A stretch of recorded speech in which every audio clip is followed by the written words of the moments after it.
네, 오늘 하나님께서 이 시간 우리에게 주시는 말씀은 신약 성경 마가복음입니다. 신약 성경 마가복음 9장 14절에서 29절까지의 말씀입니다. 마가복음 9장 14절에서 29절까지의 말씀을 우리 드라마 바이블로 경청하시겠습니다. 이에 그들이 제자들에게 와서 보니 큰 무리가 그들을 둘러싸고 서기관들이 그들과 더불어 변론하고 있더라. 온 무리가 곧 예수를 보고 매우 놀라며 달려와 문안하거늘 예수께서 물으시되 너희가 무엇을 그들과 변론하느냐? 무리 중에 하나가 대답하되 선생님, 말 못하게 귀신 들린 내 아들을 선생님께 데려왔나이다.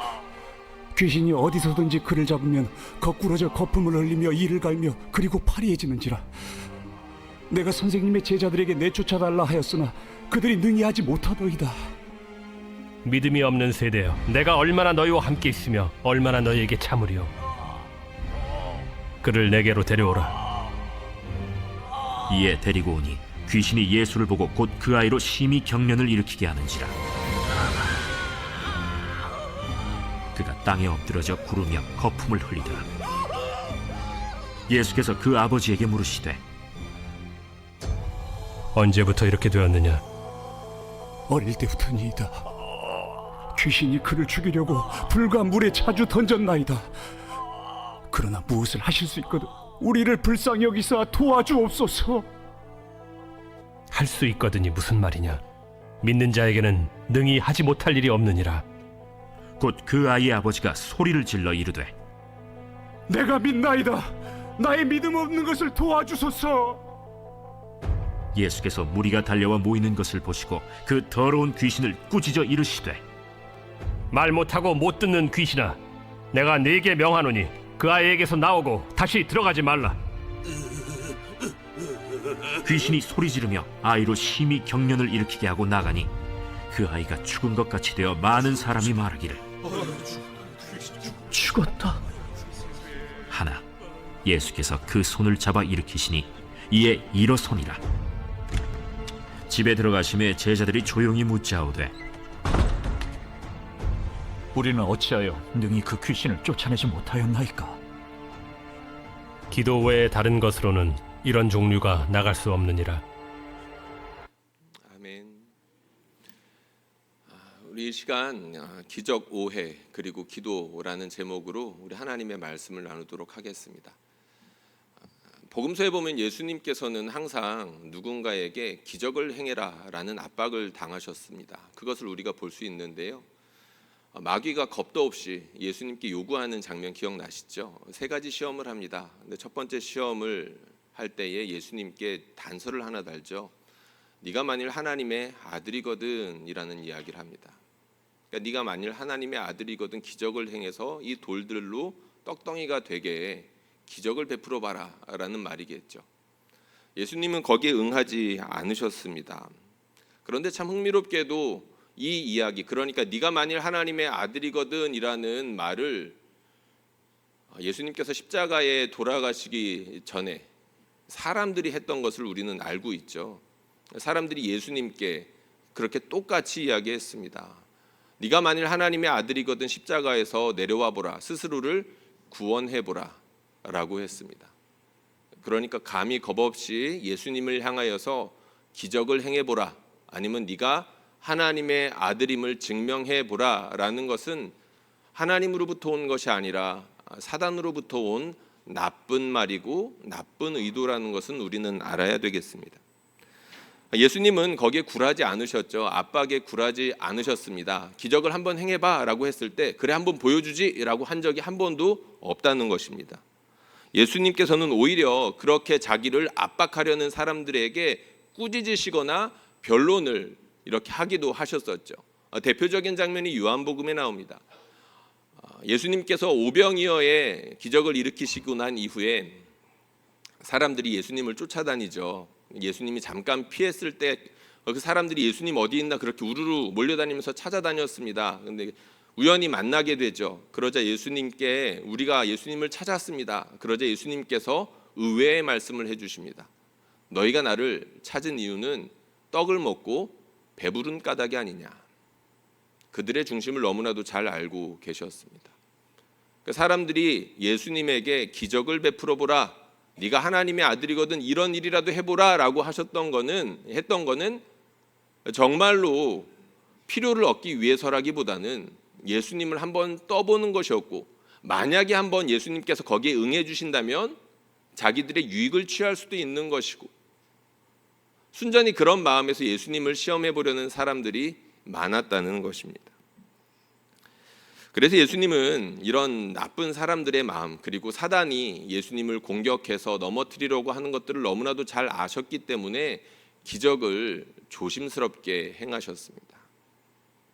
그런데 그렇다고 기적을 행하지 않으셨던 게 아니죠. 무수히 많은 기적을 행하셨습니다. 이렇게 사람들이 기적을 한번 해봐라, 그리고 마귀가 네가 하나님의 아들이거든 기적을 행해봐라 라고 했을 때는 거기에 절대로 반응하지 않으셨으면서도 의외로 많은 기적을 행하셨다는 것입니다. 그런데 예수님께서 그렇게 기적을 행하실 때 그냥 행하신 적이 결코 없으십니다. 특히 마가복음을 보면 이 기적에 대해서 지극히 경계하시면서 이 사실들을 다른 사람들에게 절대로 알리지 말아라 라고 경고하셨던 것을 우리는 알고 있습니다. 그 말씀들이 굉장히 많은데 대표적으로 세 가지만 한번 좀 제가 인용을 해보도록 하겠습니다. 먼저는 한 나병 환자가 곧 나병이 그 사람에게서 떠나가고 깨끗하여진지라 곧 보내시며 엄히 경고하사 이르시되 삼가 아무에게도 아무 말도 하지 말고. 1장 40절에서 44절에 있는 말씀 중에서 제가 일부만 인용해 보았습니다. 예수님께서 나병 환자를 고치셨습니다. 그런데 그 나병 환자에게 뭐라고 말씀하셨습니까? 사람들에게 말하지 마. 그냥 그저 나중에 가서 제사장에게만 네 상태를 보이고 완전히 나았음을 보여주면 돼. 이 정도만 하셨습니다. 그 다음 말씀 한번 보여주시겠습니까? 더러운 귀신들도 어느 때든지 예수를 보면 그 앞에 엎드려져 부르짖어 이르되 당신은 하나님의 아들이니이다 하니 예수께서 자기를 나타내지 말라고 많이 경고하시니라. 예수님은 병을 고쳐준 사람들에게만 이런 경고를 하지 않으셨습니다. 귀신들에게도 이런 이야기를 하셨죠. 귀신들이 하도 날뛰니까 너희들 조용히 좀 있어. 내가 누구인지는 때가 되면 다 알게 될 테니까 너희는 그때까지 가만히 있어라고 말씀을 하셨다는 거죠. 근데 예수님께서는 이 말씀을 병 고쳐주신 사람 그리고 귀신들에게만 하시지 않았습니다. 이 말씀을 누구에게도 하셨냐면 제자들에게도 하셨습니다. 다음 말씀 한번 보여주시겠습니까?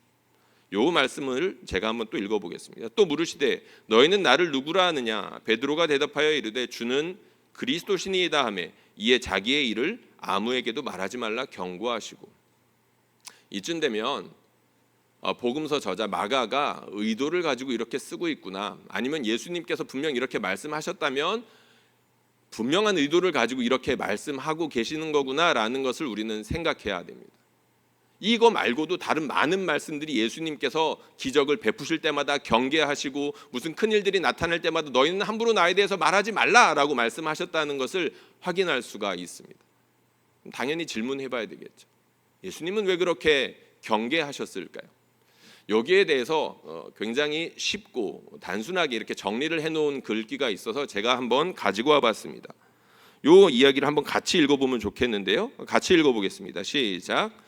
기적은 핵심이 아닙니다. 예수님께서 기적을 일으킨 이유는 용서라는 약속을 나타내시기 위함이었고 이방인도 소중하다는 것을 나타내시기 위함이었습니다. 특히 마가복음에서 기적은 예수님의 측은지심 혹은 믿지 않는 완고함에 대한 분노로 인하여 일어났습니다. 네. 그렇다는 겁니다. 기적의 핵심이 아니라는 거죠. 여러분 예전에 한번 TV에서 개그 프로그램에서 제가 우연히 지나다 본 것 같은데 어떤 사람이 공중부양을 했습니다. 한 30cm, 40cm 공중부양을 했는데 지나가던 사람들의 반응이 다 달랐습니다. 근데 특이한 반응들이 있었는데 그냥 무시하고 지나가는 반응들이었습니다. 이렇게 뜨면 그게 뭐라는 거죠.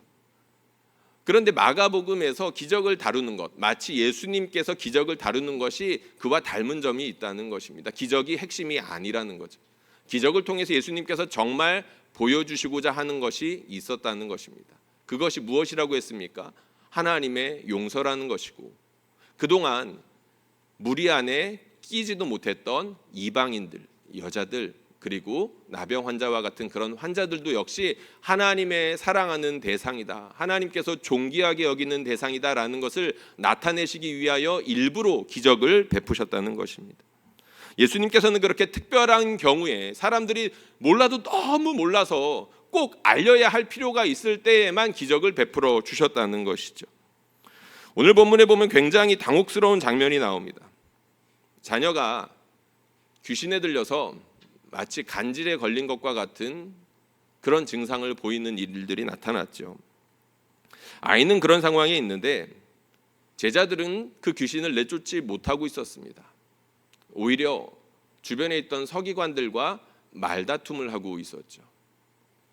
우리가 좀 상상력을 동원해 볼 필요가 있습니다. 아이는 지금 귀신에게 고난을 당하고 있고, 아빠는 그 아이를 예수님께 혹은 예수님의 제자들에게 데리고 오면 고쳐주실까 하여서 발을 동동 구르고 있는데, 제자들과 서기관들은 말다툼을 하고 있는 것입니다. 엉망진창이죠. 마침 예수님께서 그 자리에 찾아오셨습니다. 만약에 이때 예수님께서 오시지 않았다면 그 엉망진창의 상황이 얼마나 길어졌고 그 끔찍한 일들이 특히 그 아버지에게는 얼마나 괴로웠겠습니까? 예수님이 찾아오셔서 그 일들을 해결해 주십니다. 그런데 그 일을 해결해 주시기 전에 꼭 집어서 하신 말씀이 있죠.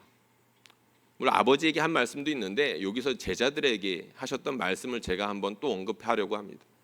예수님께서 제자들에게 하셨던 말씀이 있습니다. 믿음이 없는 세대여, 내가 언제까지 너희들을 참겠느냐. 믿음이 없는 세대여, 내가 언제까지 너희와 함께 하겠느냐라고 말씀을 하셨다는 것입니다. 믿음이 없는 세대여.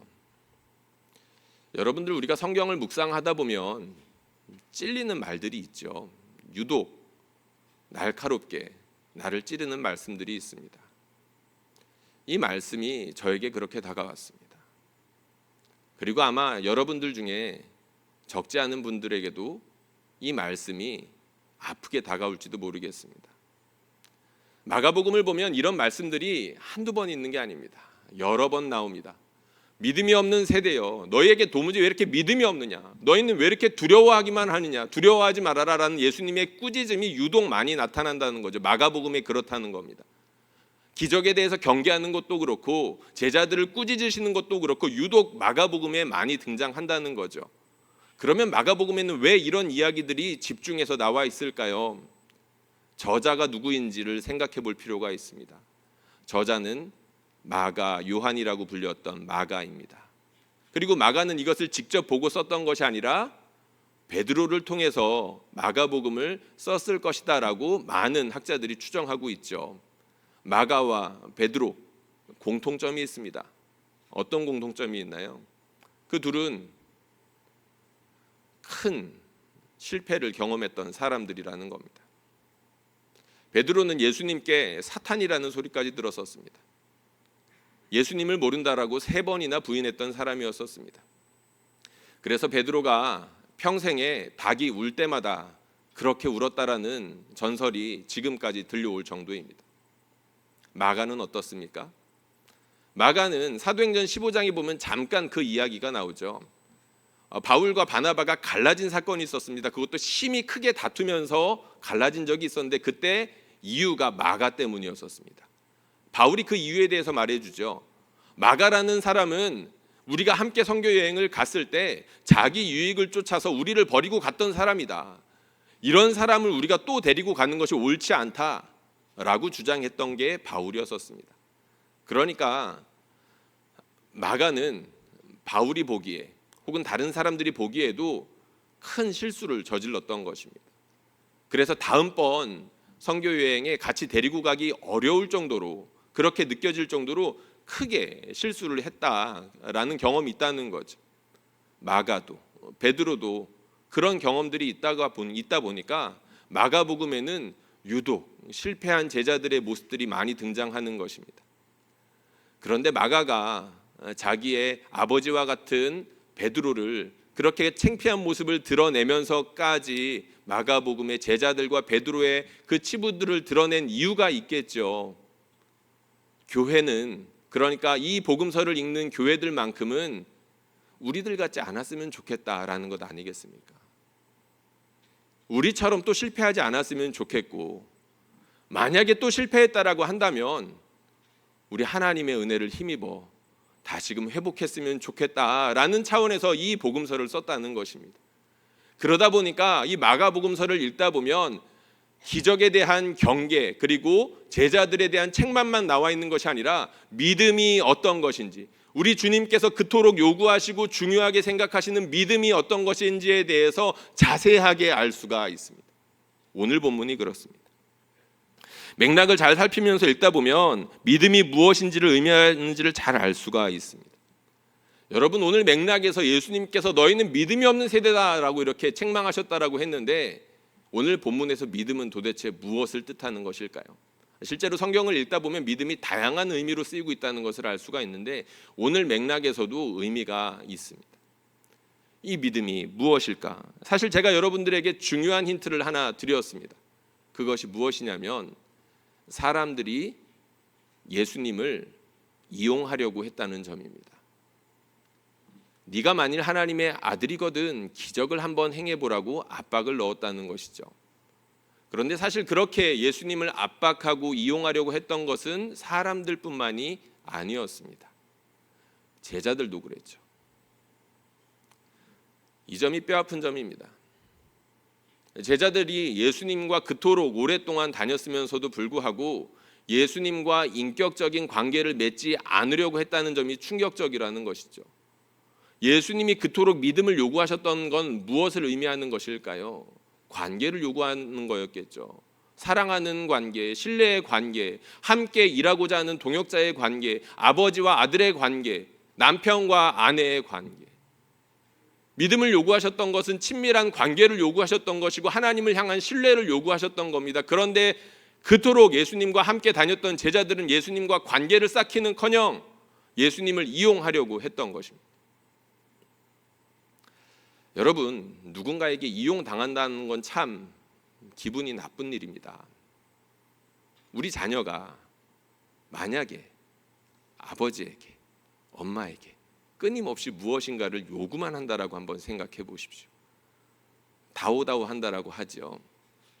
아마 죽을 때까지 그렇게 할 겁니다. 그게 우리의 운명이겠죠. 가슴 아픈 이야기들을 종종 듣습니다. 사업하는 분들이 이야기겠죠. 직원들이 배신을 하는 경우, 이용을 한 거죠. 가슴 아픈 일들입니다. 교회에서도 비슷한 일들을 봅니다. 교육자들이 성도들을 배신하거나 성도들이 교육자를 이용하거나 그런 일들이 왕왕 생깁니다. 가슴 아픈 일들입니다. 제자들이 그랬다는 겁니다. 예수님을 힘입어서 한 자리 차지해 보려고 했던 그런 마음이 가득했을 뿐이지 하나님의 일에는 도무지 관심이 없었고 예수님이 어떤 분이신지 도무지 관심이 없었다는 겁니다. 마가복음 8장에 어떤 일이 있었는지 여러분들 기억하십니까? 마가복음 8장에 보면 예수님께서 제자들에게 이런 질문을 하십니다. 사람들이 나를 누구라 하느냐? 그리고 예수님께서 제자들에게 너희는 나를 누구라 하느냐라고 물어보시죠. 그때 베드로가 정답을 말합니다. 주는 그리스도이십니다. 메시아라고 답을 했던 것이죠. 정답. 그런데 그 이후에 베드로가 했던 이야기들은 우리 주님을 충격에 빠뜨리고 말았습니다. 우리 예수님께서 그 정답을 듣고 너무 기뻐하신 나머지 장래의 일들에 대해서 말씀해 주시죠. 내가 고난당할 거야. 십자가에 못 박혀 죽게 될 거야. 그러자 베드로가 어떻게 했습니까? 예수님을 붙잡고 뜯어 말렸습니다. 그럴 수 없습니다. 그때 예수님께서 베드로에게 하셨던 중요한 말씀이 있습니다. 그게 무엇인가요? 네가 하나님의 일에 생각을 하지 않고 사람의 일만 생각한다라는 것입니다. 이야기가 이어지시나요? 사람들이 예수님을 이용하려고 했다는 것, 제자들이 예수님을 이용하려고 했다는 것은 바로 이것을 말합니다. 너희가 믿음이 없다라고 예수님께서 책망하신 것은 바로 이 부분을 이야기하는 것입니다. 예수님께 관심이 없다는 거죠. 예수님을 모르는 겁니다. 정확히 말하면 예수님께 관심이 없는 겁니다. 예수님께서 하시려는 일이 어떤 것인지에 대해서 궁금증도 갖지 않고 단지 예수님을 힘입어서 내 이익만 취하면 그만이다라고 제자들도 생각했다는 것이죠. 이거 내버려 둘 수 있습니까? 이거 그냥 넘어가면 안 되는 일입니다. 예수님 제자들 사랑하시잖아요. 그래서 예수님께서는 넘어가지 않으셨습니다. 믿음이 없는 세대요, 내가 언제까지 너네를 참겠냐, 애둘러 말씀하신 겁니다. 너네 어찌하여 나한테 이렇게 관심이 없냐?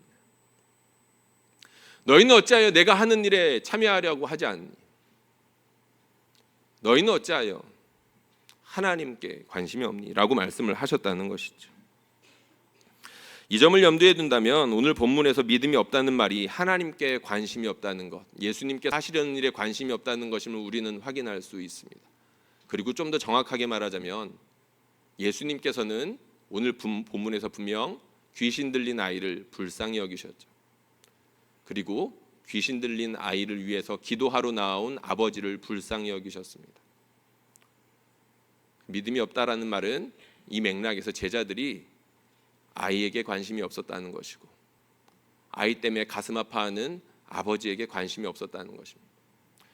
그러면 제자들에게 관심이 있었던 것은 무엇이었습니까? 말씀드렸던 것처럼 자기 자신이었습니다. 변론에서 이기는 것이었습니다. 자기들의 주장이 옳다고 인정을 받는 것이었습니다. 이 싸움에서 이겨서 유명해지는 것이었습니다. 그리고 기적을 통해서 그들이 한몫 잡고자 하는 것이었습니다.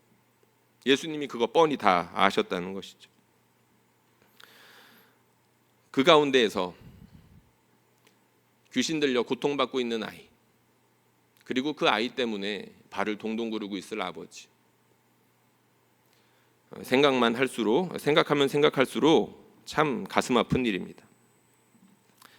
사실 어디든지 높아지려고 하는 곳에는 다툼이 있기 마련이죠.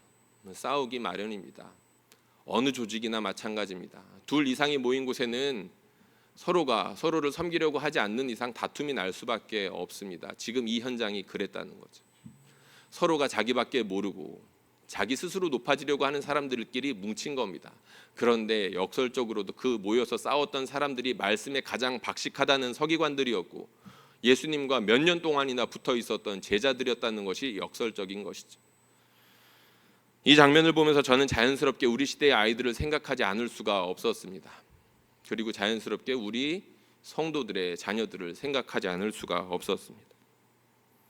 우리 자녀들이 예수님을 만나서, 하나님의 은혜로 예수님을 만나서 귀신도 쫓겨나가고 질병도 낫고, 그리고 주 안에서 거룩하게 살고 주 안에서 참된 행복을 발견하고 있는지, 아니면 자기밖에 모르는 어른들 밑에서 이 귀신 들린 아이처럼 고통당하고 있는 건 아닌지 돌아보지 않을 수 없었다는 것입니다. 지난주에 가슴 아픈 일이 있었습니다. 최근 서울의 모 지역에서 20대의 꽃다운 나이에 선생님 한 분이 학교에서 자신의 목숨을 스스로 포기했습니다. 돌아가신 분이 20대라는 사실에 너무 슬펐습니다. 그리고 그 현장이 교실이었다는 것이 너무나 답답하고 가슴이 아팠습니다. 자신의 자식을 소중하게 여기는 것은 부모로서의 마땅한 의무이고 권리이겠지만 한 사람을 그렇게까지 몰아붙였어야 하는데 참 자괴감이 들었습니다. 예전에 들은 얘기입니다. 한 선생님이 어떤 지역에서 선생님을 하고 있는데 그 지역의 어린이들이, 그러니까 교실에 있는 아이들이 툭하면 선생님을 협박하더라는 겁니다. 근데 말하는, 이게 욕이 나와야 되는데 제가 아직 단에서 욕하는 게 이렇게 하지 못하다 보니까 넘어가겠습니다. 이 아이들이 선생님한테 툭하면 우리 아버지가 뭐 하시는 분인지 아세요? 라고 하더랍니다. 그러니까 이 일들이 반복이 되니까 선생님이 나름의 지혜를 발휘했죠. 내가 너희 아빠가 누군지는 모르지만 너희 아빠가 우리 아빠를 아마 알고 있을 거야. 거짓말이었던 겁니다. 자기 아버지가 유명한 사람이고 높은 사람이다라고 이렇게 거짓말을 한 셈이죠. 그렇게까지 말하지 않고서는 아이들과의 그 다툼 가운데에서 벗어나기가 어려웠다는 것입니다. 가슴 아픈 일이죠. 어느샌가 우리 사회는 공동체가 무너져 버렸고 인격에 대해서 가치를 두지 않게 되었습니다. 나만 아는 어른들이 넘쳐나고 그 아래에서 자라는 아이들은 마치 귀신 들린 아이처럼 다른 사람들의 이야기를 듣지 않고 자기만 혼자서 시끄럽게 떠드는 괴물이 되어가고 있습니다. 세상 이야기를 했으니 교회 이야기를 하나 해보겠습니다. 저는 제가 섬겼던 교회들이 모두 참 좋았습니다. 가슴 아픈 일들도 물론 있었습니다. 어떤 교회에서는 담임 목사님과 장로님들이 소리를 높여 싸웠고 한 번은 물리력을 동원해서 크게 싸움이 난 적도 있었습니다. 그 자리에는 마침 청년들이 있었습니다. 벌써 10년이나 지난 일인데 생각하면 가슴이 많이 아픕니다. 왜 그렇게까지 하셨어야 했는지. 분명히 저분들은 서로 사랑하는 분들이었고 함께 아름답게 하나님을 이야기하는 분들이었으며 성교를 위해서 다음 세대를 위해서 우리가 함께 우리의 인생을 바쳐보자라고 의기투합했던 분들인데 왜 저렇게까지 되었을지. 그 싸우는 모습을 보고 우리 청년들은 반응이 다양했겠죠. 어떤 청년들은 너무 보기가 싫어서 자리를 박차고 나갔고 어떤 청년들은 어떻게 반응해야 될지 모르고 그냥 넋을 놓고 있었고 어떤 청년들은 가슴이 아파서 그 자리에 주저앉고 눈물을 흘리고 있었습니다. 그럼에도 불구하고 어른들은 계속해서 자기가 옳다고 마치 제자들과 서기관들이 싸우는 것처럼 싸움을 이어갔습니다. 여러분, 이 이야기가 저만 경험한 이야기가 아니죠. 아마 제가 이 이야기를 했을 때 많은 분들이 공감하며 들으셨을 겁니다. 왜냐하면 이 일들을 여러분들 중에 많은 분들이 경험했다는 것을 제가 알고 있기 때문입니다. 여러분들 가운데 이런 일들 경험하신 분들이 많이 계십니다. 제자 훈련을 하면 교회론에 대해서 다루는 부분들이 있습니다. 교회에 대한 이야기를 하는 것이죠. 우리 예수님께서 보여주신 아름다운 교회의 모습, 사도행전에 나타난 우리가 본받아야 될 교회의 모습들을 이야기하다 보면 우리가 경험해 보았던 안타까운 모습들을 나누게 되어 있습니다. 그러다 보면 옛날에 경험했던 가슴 아픈 이야기, 한평생을 투자했지만 한평생을 내가 내 몸 던져서 헌신했었지만 돌아온 것은 다툼이었고 분열이었고 버티다 어쩔 수 없어 나왔던 그런 가슴 아픈 경험들에 대해서 많은 이야기들을 들었습니다. 목사로서 할 수 있는 이야기가 별로 없습니다. 같이 울어드리고 목사이기 때문에 일말의 책임감이 느껴지죠. 죄송하다라는 말씀을 드립니다. 참 힘든 일들입니다. 제자들이 하나님의 일에는 관심도 없이 서기관들과 변론하는 가운데 귀신 들린 아이는 여전히 방치되어 있었다라고 했습니다. 교회에서 자기의 주장이 점점 자기 주장을 하는 사람들의 소리가 커지고 그리고 내가 옳다라는 것들을 증명하려고 하는 사람들이 많아지고 내 자신을 높이려고 하는 사람들이 많아지다 보면 이런 일들이 나타날 수밖에 없습니다.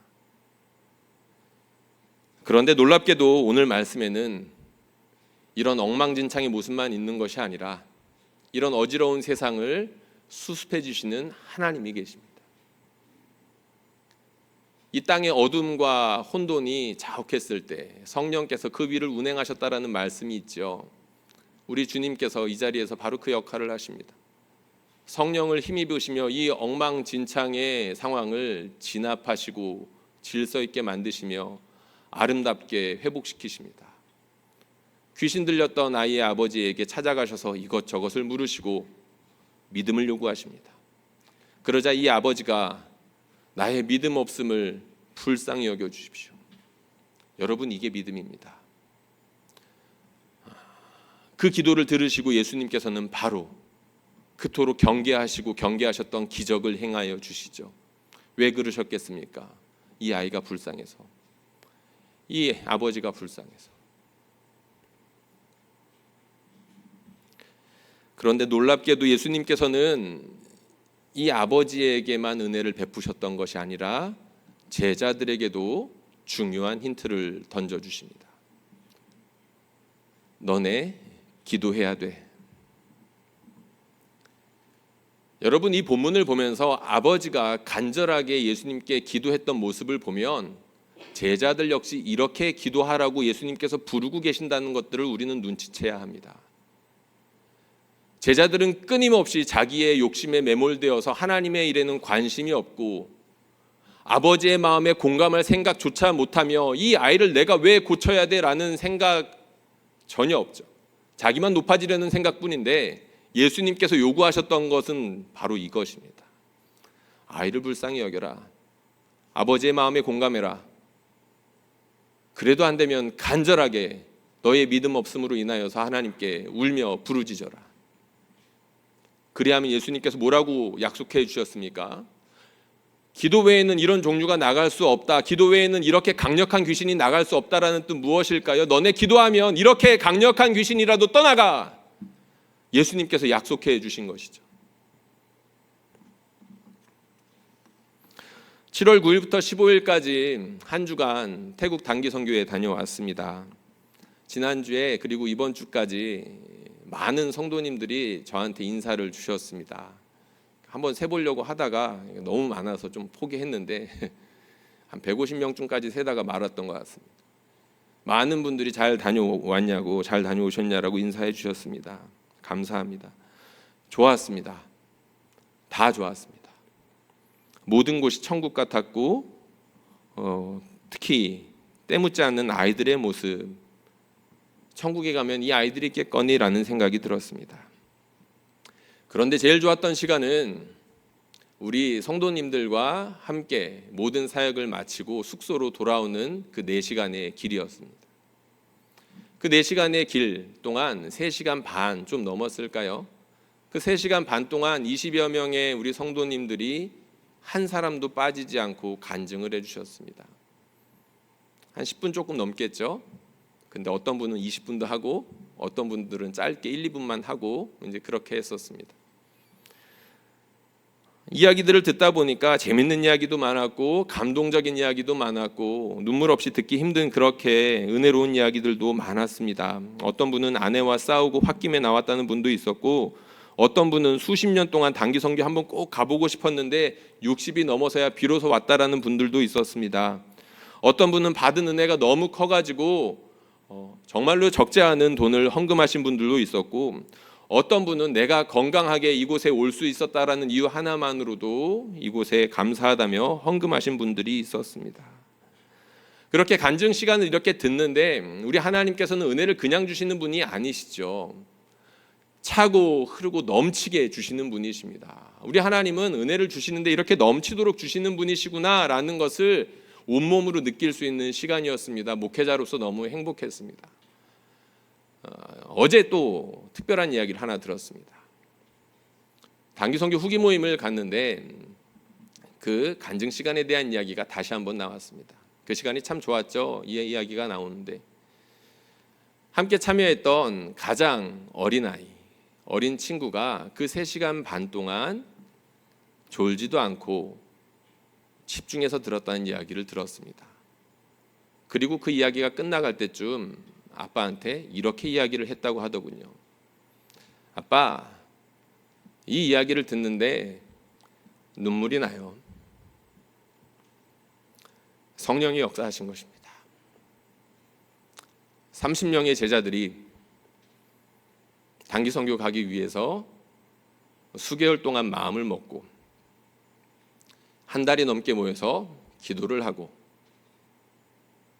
그곳에서 자기 몸이 쓰러질 수도 있을 정도로 힘겹게 봉사하는 모습들을 통해서 그리고 그 시간을 통해서 오히려 자기가 하나님께 받은 은혜가 크다고 고백하는 그 어른들의 입술을 통해서 한 아이가 성령을 체험했던 것이죠.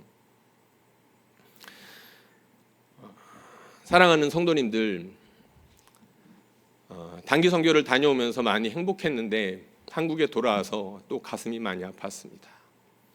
한국의 이런 상황들을 보고 우리 아이들이 지옥과 같은 현실 가운데서 살고 있다는 사실이 너무나도 답답하고 해답은 보이지 않고 가슴은 먹먹해지고 함께 기도해야겠다는 생각이 들었습니다. 사랑하는 성도님들, 이런 세상에서 우리 자녀들이 살고 있는데 우리가 언제까지 이기적으로 우리의 이름을 높이기 위해서 살아가며 내가 옳다고 교회 가운데서 내 소리를 높이고 주장할 수 있겠습니까? 이런 현실 가운데 우리는 어떻게 하면 하나님의 선한 사업에 부지런할 수 있을까 생각을 모아야 될 것이며, 점점 줄어들고 있는 기도 소리 가운데 우리의 기도 소리를 새벽마다 밤마다 더욱더 더해야 될 것입니다. 그렇게 우리가 하나님의 일에 열심을 내고 하나님의 마음에 우리의 마음을 합하여 기도하기 시작할 때 이 귀신 들린 아이를 고쳐주셨던 것처럼, 함께 단기선교 갔던 그 어린이에게 성령을 부어주셨던 것처럼 우리 하나님의 생명의 역사가 우리 교회와 우리 시대 가운데 풍성하게 나타나게 하실 줄로 믿습니다. 우리가 함께 두 가지만 기도했으면 좋겠습니다. 이 시간 기도할 때 먼저 여러분들 자신을 위해서 기도하면 좋겠습니다. 나밖에 모르고 내 아이만 아는 그런 이기적인 어른으로 살지 않게 해주십시오. 세상 사람들이 다 그렇게 산다 해도 그리스도인만큼은 거슬러서 살아야 됩니다. 하나님, 잠시나마 이기적이었던 모습이 있었다라고 한다면 용서해 주시고, 제자들과 같은 모습, 이기적으로 자기 이름을 높이기 위해서 내 옆에 아이가 죽어가도 모르는 척했던 그런 모습으로 살아가지 않게 해주십시오. 기도했으면 좋겠습니다. 그리고 우리 교회를 위해서 기도했으면 좋겠습니다. 우리 교회가 주 안에 평안을 유지하며 우리 아이들을 위해서, 그리고 이 시대의 아이들을 위해서 선한 사업을 부지런히 하며 간절하게 기도하는 그런 아름다운 교회가 되게 하여 주시옵소서. 함께 기도하겠습니다.